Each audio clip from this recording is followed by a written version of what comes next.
আসসালামু আলাইকুম। আশা রাখছি ভালো আছেন। আমি আপনাদের দোয়া ও আল্লাহর রহমতে ভালো আছি, আলহামদুলিল্লাহ। গ্রামগঞ্জে দেখেন হাঁসের ডাক, হাঁসের দৌড়াদৌড়ি, পাখির গান কত সুন্দর লাগে সকালবেলা। যাই হোক, আমি আজকে রান্না করেছি ভাত দিয়ে খিচুড়ি। ঠান্ডা ভাত ফেলে না দিয়ে খিচুড়ি রান্না করা যায়। চলেন আজকে আপনাদেরকে দেখিয়ে দিই কীভাবে রান্না করেছি। আমি এখানে একটি ফ্রাই প্যানে তেল গরম করে পেঁয়াজ কুচি, রসুন কুচি দিয়ে দিলাম। এগুলো এখন আমি সুন্দরভাবে ভেজে নেব। আপনারাও ঠান্ডা ভাত ফেলে না দিয়ে এভাবে রান্না করে খাবেন, দেখবেন সাধারণ টেস্ট। এখানে আমি দিয়ে দিয়েছি তেজপাতা, খাল, দারচিনিগুলো দিয়ে দিয়েছি ঘ্রাণ আসার জন্য, যাতে সুন্দর একটা ঘ্রাণ আসে। এটাকে আমি সুন্দরভাবে ভেজে নেব। আপনারাও সুন্দরভাবে ভেজে নেবেন। তারপর আমি এখানে দিয়ে দিয়েছি 4টি শুকনো মরিচ। এখানে আমি কাঁচামরিচ, গুঁড়ো মরিচ কিছুই অ্যাড করব না। দিয়ে দিলাম টুকরো টুকরো করে 4টি শুকনো মরিচ। আপনারা আপনাদের পরিমাণ মতো ঝাল দিয়ে দেবেন। এখানে আমি এখন দিয়ে দিব 1 চামচ হলুদের ফাঁকি। সুন্দর একটা কালার আসার জন্য আমি হলুদের ফাঁকি দিয়ে দিলাম 1 চামচ পরিমাণ। এখন এটাকে আমি সুন্দর করে ভেজে তারপর এখানে দিয়ে দেব মসুরের ডাল। মসুরের ডালগুলো আমি আগে ভিজিয়ে রেখেছিলাম। এগুলো আমি এখন এখানে দিয়ে ভেজে নেব।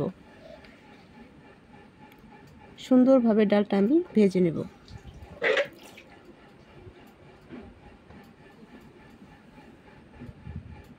দেখেন কত সুন্দরভাবে আমি তেলের মাঝে ডালটা ভেজে নিয়েছি। আমি এখানে কোনো পানি অ্যাড করিনি। এখন দিয়ে দিলাম পরিমাণ মতো লবণ। লবণ দিয়ে এখন সাথে মিক্স করে নেব। এখানে আপনারা ডালের পরিমাণটা একটু বেশি দিবেন, যেহেতু ভাত দিয়ে রান্না, খেতে ভালো লাগবে। ডালের পরিমাণটা বেশি দিন। এখন আমি এখানে ভাতগুলো অ্যাড করব। দেখেন এখানে আমি ভাতগুলো ভিজিয়ে রেখে দিয়েছিলাম। ভাতগুলো আমি এখানে দিয়ে দেব। ডাল ভাজাটা আমার হয়ে গেছে। এখন আমি ভাতগুলো দিয়ে দিচ্ছি। ভাতগুলো দিয়ে আমি এখন সুন্দরভাবে মিশিয়ে নেব। ঠান্ডা ভাত অনেকের ঘরেই থাকে, ফেলে দেওয়ার চাইতে এভাবে রান্না করে খেলে কিন্তু দারুণ হয়।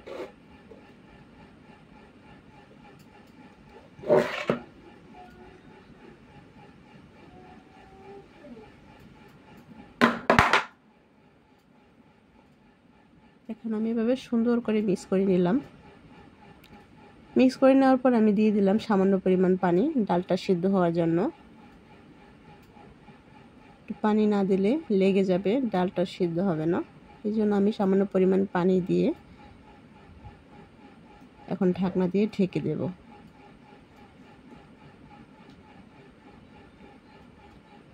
কিছুক্ষণ পর পর আমি নেড়ে দিচ্ছিলাম, কারণ ভাত লেগে যেতে পারে নিচে, এজন্য। নাড়াচাড়া দিয়ে আমি আবার ঢাকনা দিয়ে এগুলোকে সিদ্ধ হওয়ার জন্য রেখে দেব।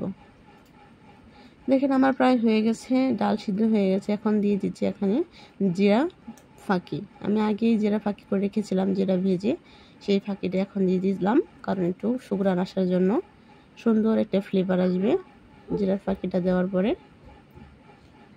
এই তো দেখেন আমার রান্না প্রায় কমপ্লিট। কত সুন্দর হয়েছে দেখতে, দেখেছেন? আপনারা প্লিজ এভাবে ট্রাই করে দেখবেন, খেতে কিন্তু দারুণ লাগে। কারো কাছে যদি ধনিয়া পাতা থাকে তাহলে এখানে ধনিয়া পাতা অ্যাড করতে পারেন, সেটা অনেক ভালো হবে। দেখেন কত সুন্দর হয়েছে। প্লিজ একবার হলেও ট্রাই করে দেখবেন। আল্লাহ হাফেজ।